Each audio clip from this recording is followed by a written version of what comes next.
يعطيكم العافية. معكم زميلكم عبد الرحمن، وإن شاء الله فيديو اليوم راح نحكي عن البريشر فوليوم لوبس. راح نفهمه بشكل جدا جدا مبسط وسهل، وإن شاء الله إنه يكون الفيديو مفيد. طيب، بداية خلينا نبدأ من هون. إيش هي البريشر فوليوم لوبس؟ البريشر فوليوم لوبس هي عبارة عن بلوتينج أو عبارة عن رسوم بيانية بتوضح لي العلاقة بين الفوليوم of blood inside the left ventricle وانسايد الفنتركلز بشكل عام. يعني انا بقارن حجم الدم داخل البطين مع التغير في الضغط داخل مع التغير في الضغط داخل البطين خلال نبضة واحدة. يعني انا كيف بتغير الضغط وكيف بتغير حجم الدم خلال نبضة واحدة. فانا عندي على المحور السيني هون الفوليوم، وعندي على المحور الصادي ايش هو البريشر. نبلش باول فيز اللي هو بنسميه احنا الفيلينج فيز. ايش يعني الفيلينج؟ يعني انا عمالي بعبي بعبي البطين. هسا انا لما اعبي البطين، فايش يعني البطين في حاله دايستول وسيستول؟ دايستول. والرايت اتريوم او الاتريا بشكل عام بحاله ايش؟ سيستول، لانه الاتريا عمالها بتعمل ايجكشن، فهي في حاله سيستول. والفنتريكلز عمالها بتستقبل دم، عمالها بتعمل فيلينج، فانا ايش بسميها هاي الحاله؟ بسميها بالضبط دايستول. نلاحظ عند النقطة واحد، وإحنا بدنا نلاحظ مش برضو التغيرات في حجم الدم بالضغط، بس بدنا نلاحظ التغيرات التشريحية، إيش بيصير بالصمامات خلال هاي الفيزز. نقطة واحد، أنا عندي الفوليوم عماله بزيد ولا بنقص؟ الفوليوم قاعد بزيد، هاي الفوليوم هون والفوليوم قاعد بزيد. البريشر بزيد شوي بس يعني هو مش إنه ما بزيد، البريشر في هاي المرحلة عماله بزيد بس ما بزيد بشكل كبير. طيب، الفوليوم عماله ايش؟ بيزيد. هسه انا لما الفوليوم قاعد بيزيد يعني انا قاعد بعبي بالفنتريكلز. طيب، السؤال الحلو هو ايش الصمامات اللي انا بحتاجها مشان اعبي الفنتريكل؟ ايش هي الصمامات اللي بدي افتحها عشان تسمح لي انه ينتقل الدم من الاتريا للفنتريكلز؟ بالضبط، اللي هو الصمامات بين الاتريا والفنتريكلز اثنين، اللي الترايكاسبيد بين الرايت اتريوم والرايت فنتريكل، والميترال فالف بين اللفت اتريوم وايش؟ واللفت فنتريكل. فانا عند نقطه واحد بعرف انه انا هون فتحت الترايكاسبيد وايش والميترال فالفز، فانا ضليت اعبي لحد نقطه 2. تمام. بنقطه 2 ايش صار؟ الفوليوم ما قاعد، يعني مش عماله بيزيد. الفوليوم مش عماله بيزيد عند نقطه 2، وقف زياده الفوليوم. ايش يعني؟ يعني انه انا اغلقت الميترال والترايكاسبيد. معناته نقطة واحد هي عبارة عن النقطة اللي أنا فتحت فيها الميترال والترايكاسبيد، فبلش يعبي من 1 ل2 لما وصل للنقطة 2 اللي هو أغلقت أنا الميترال والترايكاسبيد، بحيث إنه البطين مش عماله بيعبي أنيمور. طيب، بدنا نلاحظ شغلة مهمة. الفيلينج فيز بقسمه أنا إيش لثلثين. الثلث الأول بسميه باسف فيلينج فيز، يعني أنا بس فتحت الصمام والدم اعتمادا على الجاذبية انتقل من الأتريا للفنتريكل، رايت أتريوم للرايت فنتريكل والليفت أتريوم للليفت فنتريكل بدون أي مجهود من الأتريا. بعدين بس ثلثين الدم من الرايت أتريوم يروح على الرايت فنتريكل، أول ثلثين إيش بسميهم؟ باسف فيلينج. بعدين الثلث اللي بضل ما بقدر ما بنزل، فأنا إيش بصير في عندي كونتراكشن داخل الرايت أتريوم. فانا ايش بسميه هذا الكونتراكشن؟ بسميه اللي هو الرابيد فيلينج فيز، او بسميه الاكتيف فيلينج فيز. ليش؟ لانه الاتريا اضطر انه يبذل مجهود لحتى ينقل الدم الى ايش؟ الى الفنتريكل. نعيد مع بعض. الفيلينج فيز اول شيء بيبدا عند نقطه واحد. نقطه واحد هي ايش تمثل؟ تمثل فتح الصمام الميترال وفتح الصمام الترايكسبيد، بيضل ماشي من 1 ل2.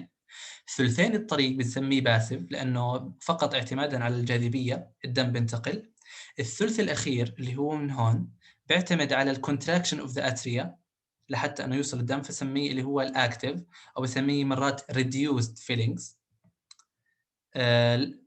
طبعا احد الاشياء المهمه، لانه في نهايه الفيلينج فيز انا بصير البريشر مش ما في عندي. يعني مثلا في بدايه الفيلينج فيز البريشر بالرايت اتريوم بيكون كثير عالي والرايت فنتريكل بيكون فاضي، فبيكون البريشر فيه واطي.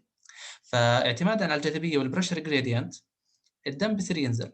بس لما انا اعبي جزء كبير من الفنتريكل ما بطل عندي فيه بريشر جريدينت، فانا بضطر اعمل كونتراكشن. هاي تفاصيل مش مهمه، بس اهم شيء نعرف الفكره الرئيسيه، انه انا اول ثلثين هو عباره عن باسيف فيلينج، اخر ثلث هو عباره عن ايش؟ اكتيف فيلينج، او بنسميه ريديوسد فيلينج. نقطة 2 إيش تمثل؟ تمثل إغلاق الميترال والترايكاسبيد. نقطة مهمة، الأصوات القلبية اللي إحنا بنسمعها اللب دب هاي، هي عبارة عن إيش؟ هي عبارة عن إغلاق الصمامات. أنا عندي الصوت اللي هو الصوت القلبي الأول، وعندي الصوت القلبي الثاني. فنقطة 2 في عندها صوت قلبي. أي صوت قلبي؟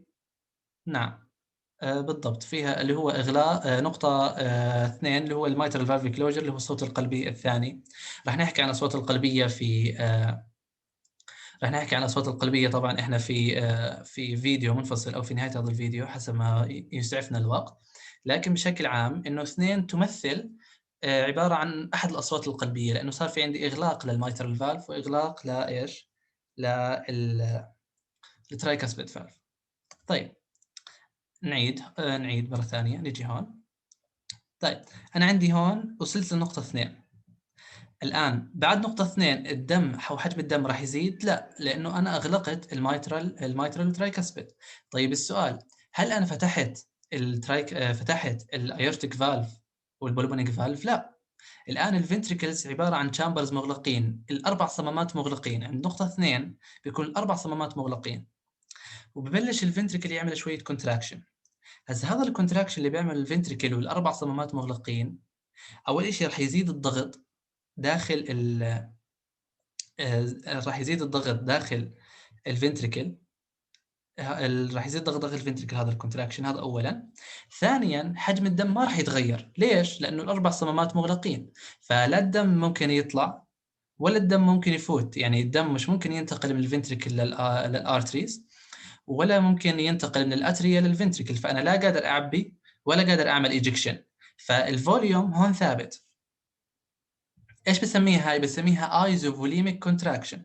اذا ايزوفوليميك كونتراكشن هو عباره عن الانتقال من نقطه 2 للنقطه 3.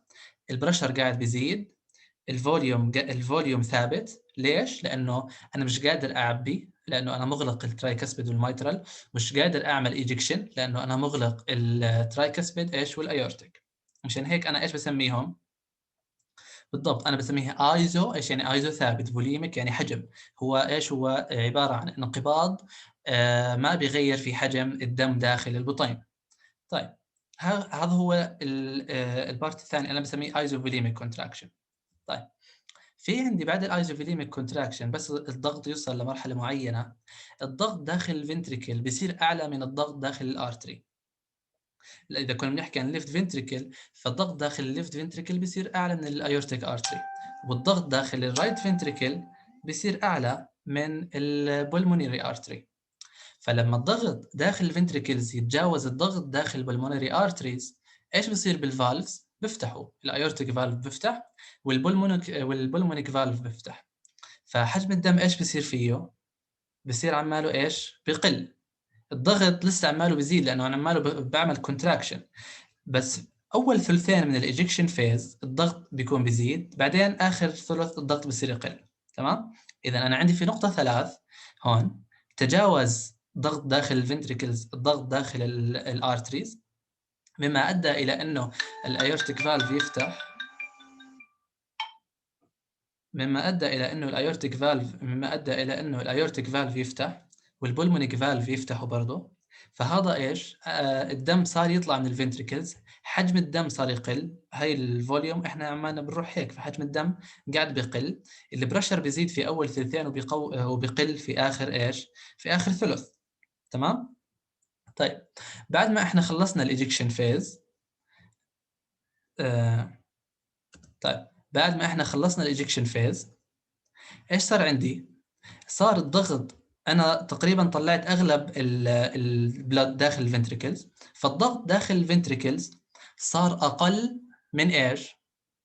من الضغط داخل الارتريز، فرجعوا الصمامات سكروا. يعني احنا هون شرحنا بشكل غير مباشر فكره كثير مهمه. ايش هي الفكره؟ الفكره بتحكي لنا انه اغلاق انه الصمامات الايورتيك والبلمونري والترايكاسبيد والماترال دائما وابدا بيعتمدوا بفتحهم واغلاقهم على فرق الضغط. بمعنى اخر، لما الضغط داخل الرايت اتريوم والضغط داخل الليفت اتريوم يصير اعلى من الضغط داخل الرايت فنتريكل والليفت فنتريكل، الصمام اللي ترايكاسبيد والماترال بيفتحوا. ولما الضغط يصير داخل الفنتريكلز اعلى من الضغط داخل الارتريز، الايورتيك فالف والبلمونيك فالف برضه ايش بصير فيهم؟ بيفتحوا. واذا الضغط صار داخل الارتريز اعلى من الضغط داخل الفنتريكلز، الصمام ايش بصير فيه؟ بيسكر. اذا في نقطه 3 كان الضغط داخل الفنتريكلز اعلى من الضغط داخل الارتريز، فتحوا ايش؟ الميترال، فتحوا سوري الايورتيك والبلمونيك، وصار عندي ايجكشن. نقطه 4 بس الفنتريكل طلع تقريبا اغلب الدم اللي فيه، الضغط داخل الفنتريكل صار قليل، وصار الضغط داخل البلمونري ارتري والارتيك ارتري اعلى من الضغط داخل الفنتريكلز، فاغلقوا الايورتيك واغلقوا ايش؟ البلمونيك فالف. اذا النقطه 4 هي نقطه اغلاق. ايش هو اغلاق ايش؟ نقطه اغلاق البلمونيك ارتري والايورتيك ارتري. بما انه حكينا انه الاصوات القلبيه دائما تعتمد على اغلاق الصمامات، فاذا النقطه 4 هي ايش؟ هي احد الاصوات القلبيه ايضا. نرجع مع بعض. نقطة 1 إيش بصير فيها؟ نقطة 1 أنا عندي بيفتحوا الأترية، بيكونوا يعبوا، بصير في عندي كثير دم بالأترية، الضغط داخل الأترية بصير أعلى من الضغط داخل الفنتريكلز، فبفتح عندي الترايكاسبيد فالف والميترال فالف، فبصير الفنتريكل إيش ماله؟ يعبي. بينما بينما عند نقطة 2 وحكينا طبعا أول ثلثين من التعباية بنسميه باسف فيلينج، لأنه فقط بيعتمد على الجاذبية. آخر ثلث من التعبئة بيعتمد على الجاذبية، فرق الضغط. آخر ثلث بيعتمد على الكونتراكشن، فبسميه reduced filling أو بسميه active filling.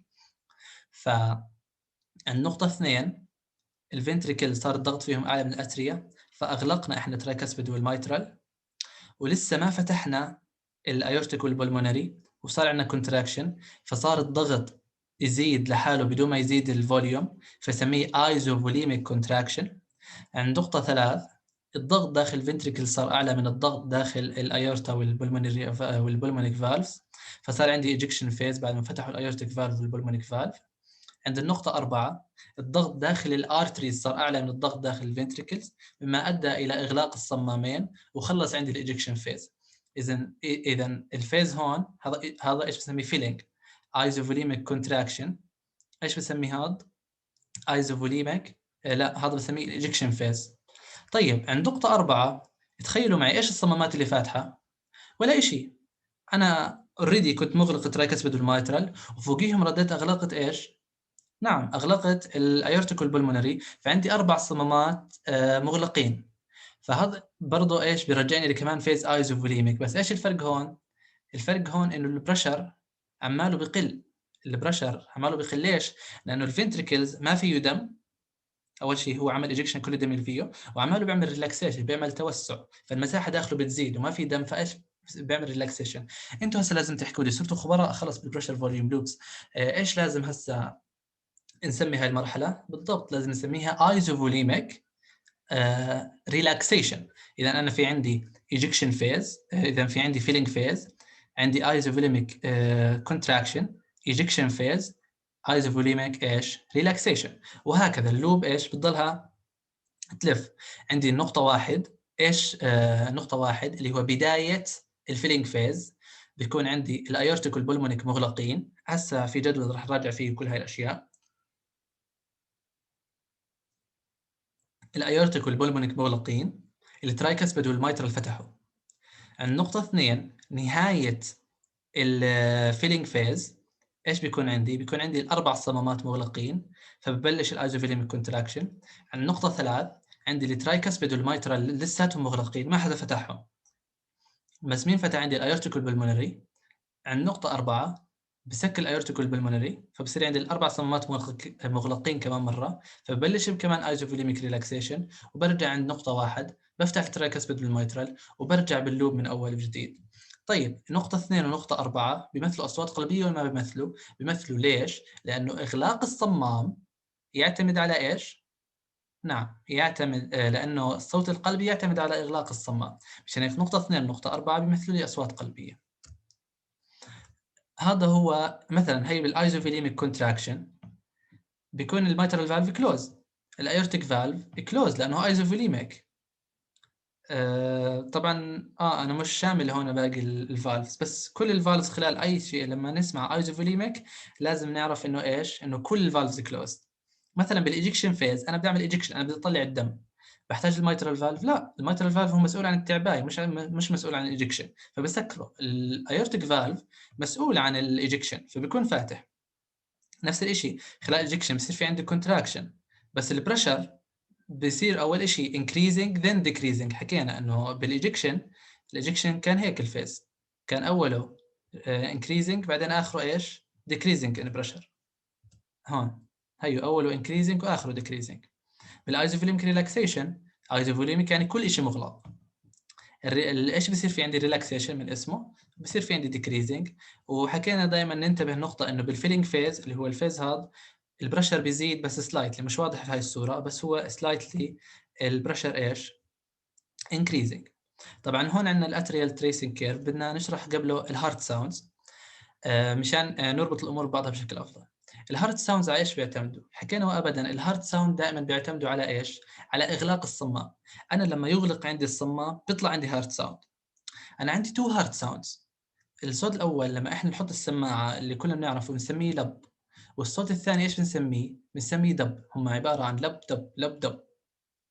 هي الاصوات القلبيه. الأصوات القلبية في عندي S1 صوتين اللي هو بيمثل اللب، والصوت الثاني اللي هو ننسى إحنا هذا السبليتنج الموجود هون، نعتبر إنه هذا صوت واحد. هذا بنسميه إيش هو؟ S2.